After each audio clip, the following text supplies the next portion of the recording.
Dear friends, welcome back to my YouTube channel Please Classes. Today in this video you will learn about passive voice of present continuous tense. Dear friends, आपका अपने YouTube channel place classes में स्वागत है। आज के video lecture में आप present continuous tense का पैसिव वॉइस देखेंगे। डियर फ्रेंड्स, आपको हिंदी सेंटेंस के माध्यम से समझाया जाएगा यदि कोई सेंटेंस प्रेजेंट कंटिन्यूअस टेंस का हो और वो पैसिव वॉइस में हो तो उसका हिंदी से इंग्लिश में ट्रांसलेट कैसे करेंगे, आज के वीडियो लेक्चर में आप सीखने वाले हैं। इसके पिछले वीडियो लेक्चर में आपने सीखा कि यदि कोई सेंटेंस प्रेजेंट इंडेफिनिट टेंस का हो और वो पैसिव वॉइस का हो तो उसका ट्रांसलेट कैसे करेंगे, हमें यह कैसे मालूम होगा कि ये प्रेजेंट कंटिन्यूअस टेंस का सेंटेंस है और इसका हमें ट्रांसलेट कैसे करना है। ठीक, आज की वीडियो लेक्चर में आप सीखेंगे प्रेजेंट कंटिन्यूअस टेंस। तो आपके सामने लिखा हुआ है, देखिए स्क्रीन पर दिखाई दे रहा है, यहाँ लिखा पैसिव वॉइस और प्रेजेंट कंटिन्यूअस टेंस। सबसे पहले डियर फ्रेंड्स आपको ये समझना है कि आप कैसे पहचानेंगे कि ये प्रेजेंट कंटिन्यूअस टेंस का सेंटेंस है, प्रेजेंट कंटिन्यूअस टेंस का सेंटेंस है। तो आपने प्रेजेंट कंटिन्यूअस टेंस का पढ़ा होगा तो आपको मालूम होगा रहा है, रही है, रहे हैं, रहा हूँ, रही हूँ, ये सब आए तो प्रेजेंट कंटिन्यूअस टेंस होता है। लेकिन आपको जानना है पैसिव वॉइस कैसे मालूम होगा कि ये पैसिव वॉइस है। तो देखिए आपके सामने कई सेंटेंस लिखे हैं, इसमें 10 सेंटेंस लिखा गया है और इन 10 सेंटेंसों के माध्यम से क्लियर हो जाएगा कि आपको इनका पैसिव वॉइस इनका ट्रांसलेट कैसे करना है। तो देखो आपके सामने पहला सेंटेंस है, तुम्हारे लिए स्पेशल खाना बनाया जा रहा है। ठीक, हर जगह मिठाइयाँ बांटी जा रही हैं, अपराधियों को ढूंढा जा रहा है, मेरा काम नहीं किया जा रहा है, तुम्हें गाली नहीं दी जा रही है, हमारे लिए कुछ नहीं किया जा रहा है। इस प्रकार से 10 सेंटेंस हैं और इन 10 सेंटेंसों में अगर आप ध्यान से देखेंगे तो यहाँ अंत में मिलेगा जा रहा है, जा रही है, जा रहा है, जा रहा है, जा रही है, जा रहा है, जा रहा है। तो इस प्रकार से आपको याद रखना है, कोई भी हिंदी सेंटेंस हो यदि उसके अंत में जा रहा है, जा रही है, जा रहे हैं, जा रहे हो, जा रही हूँ, जा रही हूँ, जा रही हूँ, इस प्रकार से आपको मिले तो आपका प्रेजेंट कंटिन्यूअस टेंस होगा। फिर से सुनिए, यदि कोई भी हिंदी सेंटेंस हो उसके अंत में जा रहा है, जा रही है, जा रहे हैं, जा रहे हो, जा रही हूँ, जा रहा हूँ, इस प्रकार से अगर मिल रहा है तो आपका प्रेजेंट कंटिन्यूअस टेंस का वो पैसिव वॉइस होगा। उसमें एक और इसके अतिरिक्त देखिए, जाना भी एक क्रिया है लेकिन इसके अतिरिक्त एक और क्रिया है, बनाया मतलब बनाना, बाटी मतलब बांटना, ढूंढा मतलब ढूंढना, किया मतलब करना, दी मतलब देना। तो इसमें साथ साथ एक और क्रिया भी होगी। तो जब और एक क्रिया हो तो आपका प्रेजेंट कंटिन्यूअस टेंस होगा और वो पैसिव वॉइस होगा। अब बात आती है कि वो प्रेजेंट कंटिन्यूअस टेंस का पैसिव वॉइस है तो हम उसका ट्रांसलेट कैसे करेंगे, क्या उसका हम ट्रांसलेट कैसे करेंगे, इस बात को आपको जानना है। तो जिस प्रकार से आपने हर टेंसों में पढ़ा, क्या पढ़ा, simple sentence, negative sentence, interrogative sentence और इंट्रोगेटिव नेगेटिव सेंटेंस, सेम उसी प्रकार से आप इसमें भी आप सीखेंगे कि सिंपल सेंटेंस को ट्रांसलेट कैसे करना है या स्पीक कैसे करना है, नेगेटिव सेंटेंस का ट्रांसलेट कैसे करना है, इसको स्पीक कैसे करना है। ठीक, उसके बाद इंट्रोगेटिव सेंटेंस का ट्रांसलेट कैसे करना है, उसका स्पीक कैसे करना है। इस प्रकार से आप इनमें इंट्रोगेटिव नेगेटिव सेंटेंस को, इस सारे सेंटेंसों को आप बारी बारी से वाक्य के माध्यम से सीखेंगे कि इनका ट्रांसलेट कैसे करना है और क्या किया जाए। ठीक, तो अब देखेंगे डियर फ्रेंड्स, आपके सामने पहला सेंटेंस है, तुम्हारे लिए स्पेशल खाना बनाया जा रहा है। अब ध्यान से समझेंगे, इसमें कोई नहीं शब्द नहीं है, अंत में पूर्ण विराम है। जब नहीं शब्द ना हो, अंत में पूर्ण विराम हो तो सिंपल सेंटेंस होता है। तो सबसे पहले आपको लिखना है सब्जेक्ट, एक्टिव वॉइस का सब्जेक्ट, एक्टिव वॉइस का ऑब्जेक्ट यहाँ पर सब्जेक्ट बन जाता है। तो यहाँ पर तुम्हारे लिए स्पेशल खाना बनाया जा रहा है, तो तुम्हारे लिए छोड़ दीजिए, इसमें सब्जेक्ट कौन है, स्पेशल खाना। ठीक है, तो स्पेशल खाना बनाया जा रहा है, तो स्पेशल खाना पहले लिख दीजिए। तो सबसे पहले सब्जेक्ट लिखेंगे अ स्पेशल फूड। ठीक, तो सबसे पहले सब्जेक्ट लिखना है। उसके बाद आपको लगाना है इज, एम, आर। तो सिंगुलर के साथ इज, प्लूरल के साथ आर और वाई के साथ सदैव एम का यूज करेंगे, तो इसके साथ लगेगा is. A special food is. उसके बाद चूँकि ये कंटिन्यूअस है तो इसमें आईएनजी फॉर्म का मतलब बीइंग का यूज़ किया जाएगा, सॉरी बीइंग का यूज़ करेंगे। सबसे पहले सब्जेक्ट, फिर इज एमआर, फिर बीइंग, उसके बाद V3, क्या V3। तो बनाना, बनाना का इंग्लिश होता है प्रिपेयर, थर्ड फॉर्म लगाना है आपको, प्रिपेयर्ड फॉर यू, तुम्हारे लिए, फॉर यू, ठीक। और special food is being prepared for you, तुम्हारे लिए स्पेशल खाना बनाया जा रहा है, ठीक।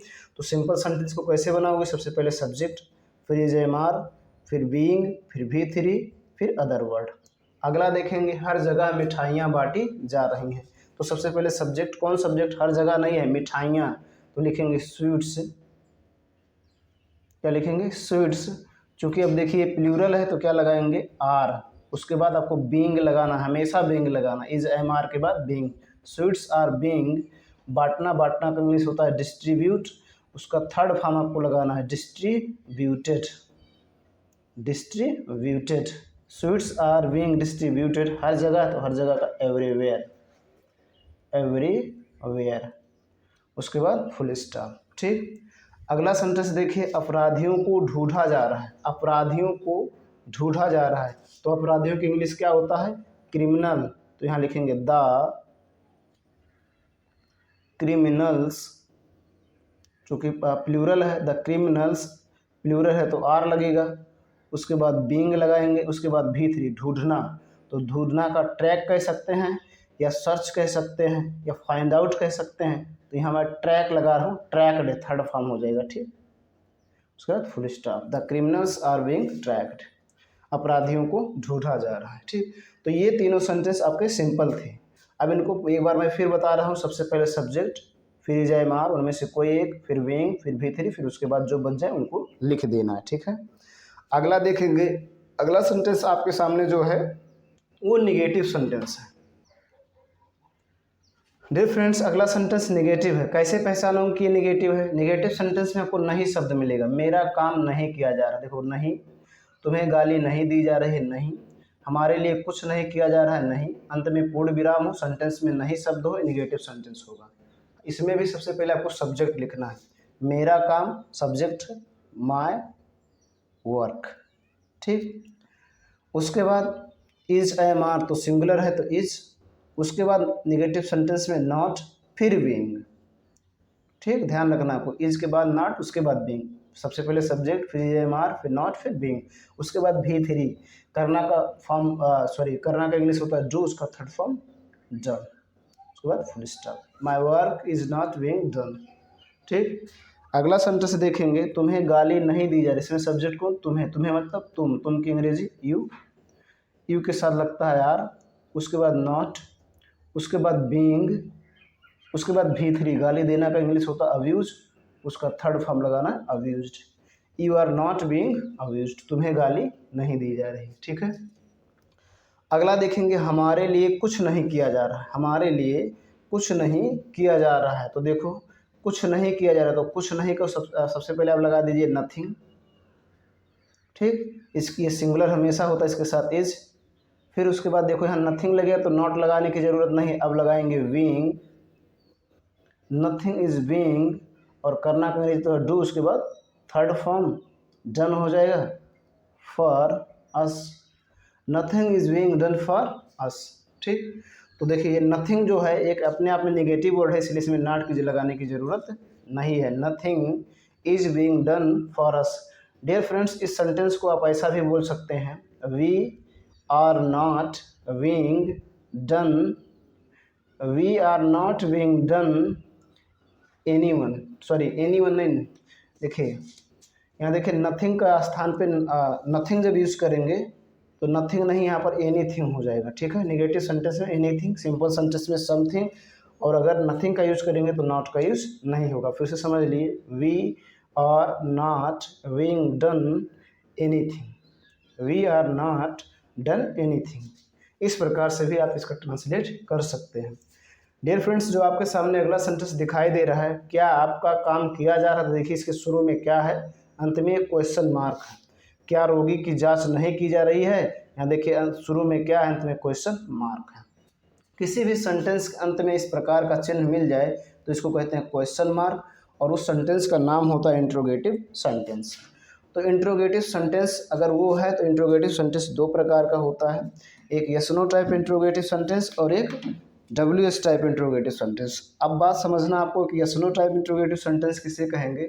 ऐसे इंट्रोगेटिव सेंटेंस जिनका आंसर आप यस या नो दे सकते हैं उन्हें कहते हैं yes no type interrogative sentence, और ऐसे इंट्रोगेटिव सेंटेंस जिनका आंसर आप यस या नो नहीं दे सकते उनको कहते हैं WS टाइप इंट्रोगेटिव सेंटेंस। अब सुनिए, आपके सामने मैंने लिखा है, क्या आपका काम किया जा रहा है, तो आप कह सकते हैं यस या कह सकते हैं नो। दूसरा, क्या रोगी की जांच नहीं की जा रही है, तो आप कह सकते हैं यस या कह सकते हैं नो। लेकिन अगला सेंटेंस जो आपके सामने मैंने लिखा है उस सेंटेंस को देखिएगा ध्यान से।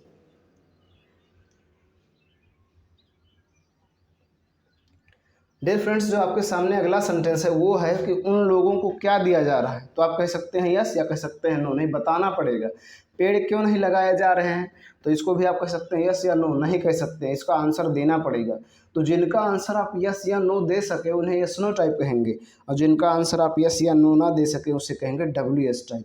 तो ये यस नो टाइप, ये दोनों यस नो टाइप हैं और ये दोनों WS टाइप हैं। दूसरी पहचान मैं बता रहा हूँ, शुरू में क्या हो तो वो होते हैं yes no type interrogative sentence, और शुरू में क्या ना हो तो होते हैं WS टाइप इंट्रोगेटिव सेंटेंस। ठीक, अब अगर उसमें नहीं आ जाए तो yes no type interrogative negative sentence, और इसी प्रकार से इसमें भी WS type interrogative negative sentence. तो क्या करना है, देखिए कैसे करोगे।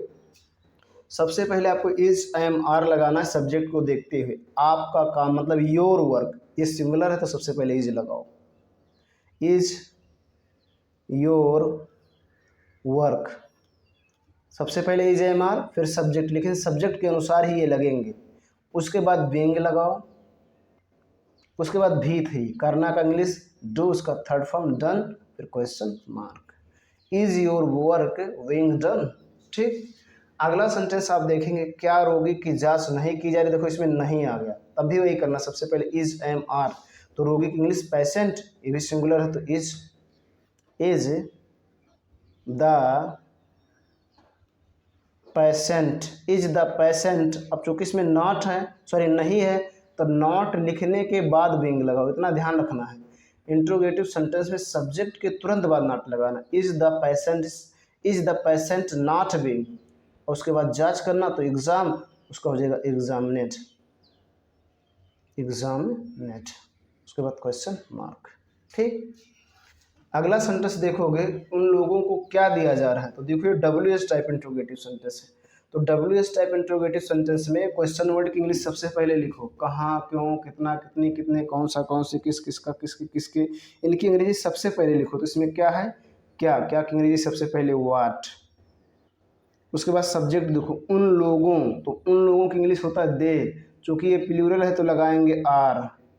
उसके बाद सब्जेक्ट दे, उसके बाद लगाएंगे विंग, क्या लगाएंगे विंग। उसके बाद V3 देना की इंग्लिश गिव, उसका थर्ड फॉर्म लगाएंगे गिवन, फिर question mark, what are they being given. ठीक, अगला देखिए, पेड़ क्यों नहीं लगाए जा रही हैं या जा रहे हैं, ठीक है, जा रहे हैं कर लीजिए। अब सबसे पहले क्यों की अंग्रेजी लिखना, जैसे मैंने आपको बताया, तो क्यों की अंग्रेजी वाई। अब सब्जेक्ट देखो, पेड़ क्यों नहीं लगाए जा रहे, मतलब एक पेड़ की बात नहीं हो रही, कई पेड़ की बात है, प्लूरल है तो आर लगाएंगे आर।